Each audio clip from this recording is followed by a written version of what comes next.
Hello everyone, welcome to my channel. I hope everyone is having a wonderful day. Before starting the video, please go ahead and hit the subscribe button and give this video a like up. Mariah flashes back to her terrible secret, and Phyllis scores a win after sparring with Sally Friday, June 6, 2025. Today on The Young and the Restless, Tessa leans on Daniel, Sharon tries to pry Mariah's secret from her, and Victoria worries about Cole. In the park, Tessa and Daniel chat as they tune their guitars. He realizes she's distracted, and she admits she hasn't been sleeping well. She's a little flat today.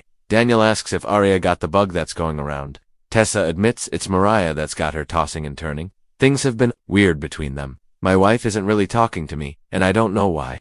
Tessa explains that she's been patient, but Mariah won't admit there's anything going on. She's caught Mariah crying, and she wants to reach out, but she clearly wants to be left alone. I have to break through. Daniel asks if she thinks this is about Ian. Tessa says this feels different. It feels darker. That's why she's so scared for her. How can she help her if she doesn't know what's going on? Daniel would like to be supportive of Tessa and tells her he can listen and give her his 2 cents. He recalls how, in the past, he kept his pain inside. He shut his family out and hurt them. He was wallowing in his pain, so he made decisions he later came to regret. To go it alone, for one. He neglected his duties. As a husband and father, Heather could see what he was dealing with, but he turned away. Tessa asks if he thinks she needs to give Mariah more time. Daniel thinks that's what she needs. Tessa complains that her wife is carrying some horrible secret she can't stand by while it tears her apart. Daniel reminds Tessa that Mariah knows she's there. Tessa complains that she put up a wall between them. Should she ask Sharon and the rest of the family to talk to her? Daniel worries Mariah would feel ganged up on. He suggests she chip away at the wall instead.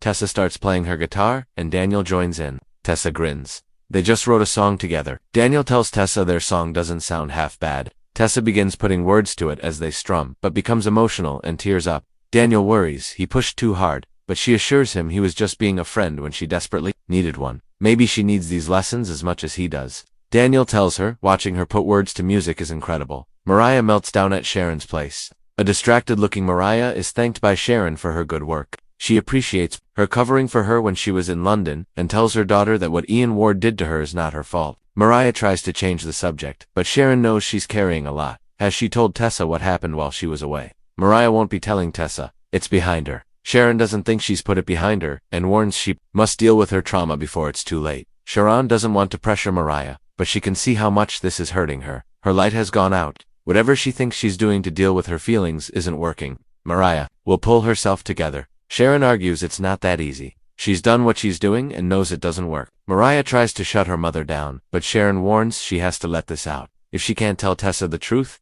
then tell me.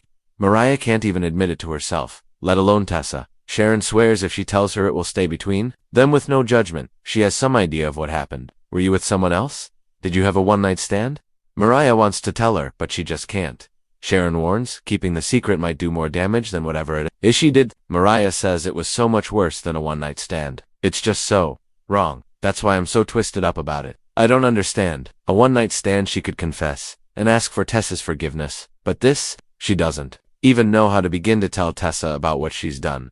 Mariah promises Sharon she'll get it together. Sharon reminds her they've been there before, only it was her begging her to get help. You did not give up on me then, and I'm not going to give up on you now. Mariah says, that was different. Sharon says, sometimes they need to trust someone. She could recommend a therapist. If she talks to someone about her trauma, it will get better. Mariah says talking to a stranger is what got her here in the first place. But she can't tell Sharon. Her mother asks to hold her. They embrace, and then Mariah rushes off. Victoria's fear at the ranch. Nick and Nikki discuss Victor snubbing Michael at her party. She confides that Lauren thinks her husband is regretting his decision. Victoria comes in and says there's no change with Cole. Claire's with him and they'll take turns. He has to feel better, Mom. He just has to. Victoria admits she's feeling helpless. Cole needs all of his energy just to talk. Nick and Nikki reassure her the doctors will heal him. She's being strong for him and Claire, so they'll be strong for her. Victoria's just so scared for him. Victoria suggests she stay back from Dumas' party since Cole's in the hospital. She'll hold down the fort at Newman. Nick tells her they'll make sure this guy knows Chancellor is off limits. They know. He got in touch with Billy. Nikki says Victor owns Chancellor, and no one can change that, though she has reservations about the party invitation. Nick admits it feels like their lambs being led to the slaughter. Nick assures his sister that Dumas is no match for the NEWMANS. Victoria wonders if Dumas is luring everyone to France so he can make some kind of attack on Chancellor while they're away. Nick thinks that would be a mistake, and reminds them that Dumas has invited all of the power families in Genoa City. Nikki vows they won't come back until they know what he wants and who he plans to use to get it. Nikki and Nick assure Victoria that once Cole gets back on his feet, everything will be alright. They go over pneumonia being scary, but Cole being in the best hospital. Love is the best medicine.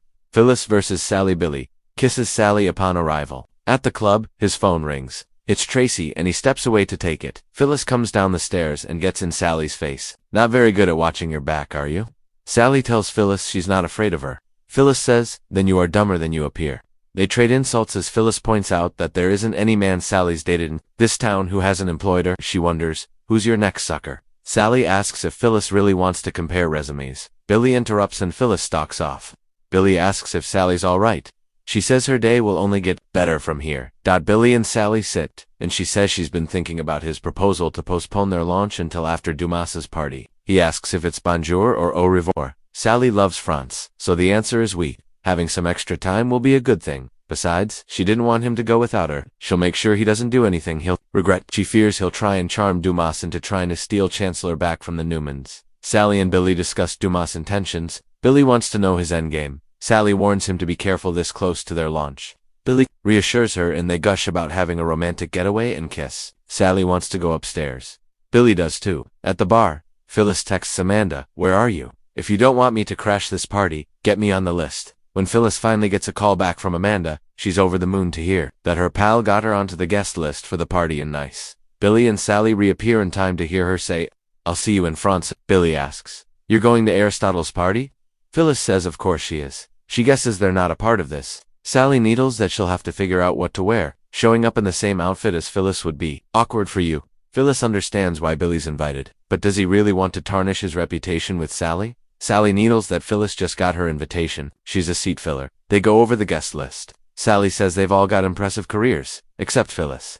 Daniel shows up and Phyllis drags him off to give him her news. Sally fumes. Aristotle invited Phyllis. Billy wonders, what is he up to? They puzzle over it. And Billy asks if Sally's having second thoughts about going. Sally won't let Phyllis scare her off. Billy won't let her stop him from finding out what Dumas up to. This is going to be one hell of a night. Daniel asks about Phyllis' good news with trepidation.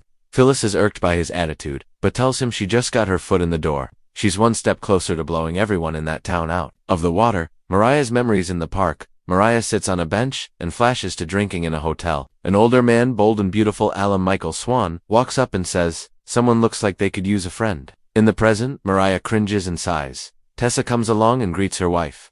Mariah asks how she found her.